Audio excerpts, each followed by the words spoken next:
What's up, y'all? My name is Earl. Down here in Fort Lauderdale, Florida. It's about a half hour north of Miami, for those of you guys who don't know, so South Florida. And yeah, we do have mountain biking here. Not technically big mountains, but we got killer trails. We got good clubs and crews. We build jump lines and all kinds of features and drops. It's good stuff. Anyways, it was time for me to upgrade from the 2018 Giant Trance 2, which is a great bike.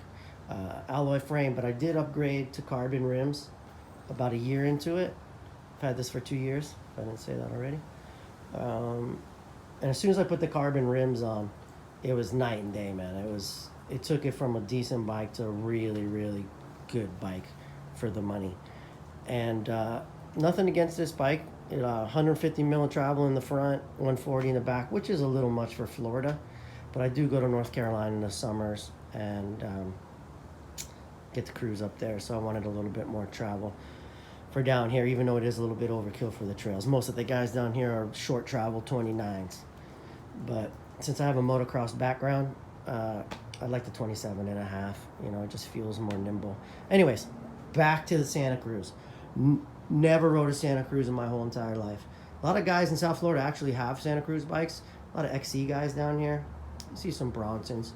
But anyways, it was time for me to upgrade. And with the pandemic and all bike stock's been crazy for Florida. You can't really get anything. Like the Santa Cruz dealers, like, oh yeah, it'll be at least 6 months, they'll pivot. I'm talking like boutique brands. It was time for me to go to the next level with the bike.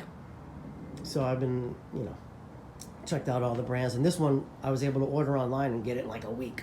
So I was like, perfect, I'm just gonna take the gamble and try it. And the new updated 5010 kind of fit the specs and the geometry. It's 140 in the front and 130 in the back, so kind of a little bit more conducive to my kind of riding that I ride 90% of the time, which is mostly flat with short up and downs. But I wanted to keep the 27 and a half and the nimbleness, for jumping and, just the turning and stuff and all that.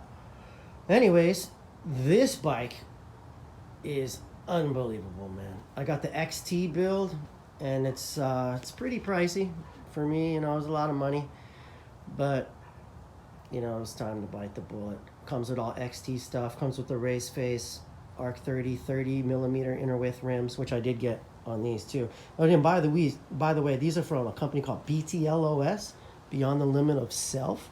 They're a company direct from China, and I got nothing but good things to say about those rims, man. It's been a year, no issues, no problems, and it made that bike so much faster.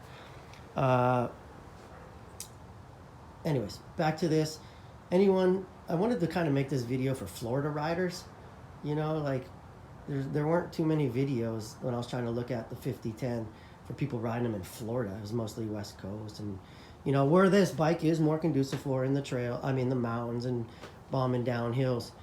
But when it comes to comparing it to that, like, the climbing ability is just ridiculous on this thing. Like, I was going up the hills today much faster than I do on that.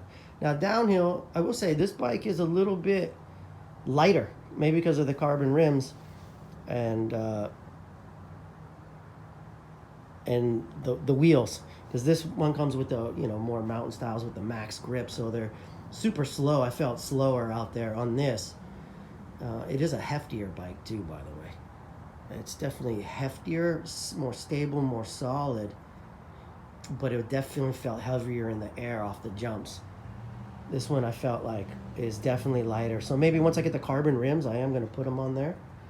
And I think it's going to be lighter. But anyways, I don't want to make this too long. Anyone who's thinking about getting a Santa Cruz 5010, the new updated model, 2 thumbs up.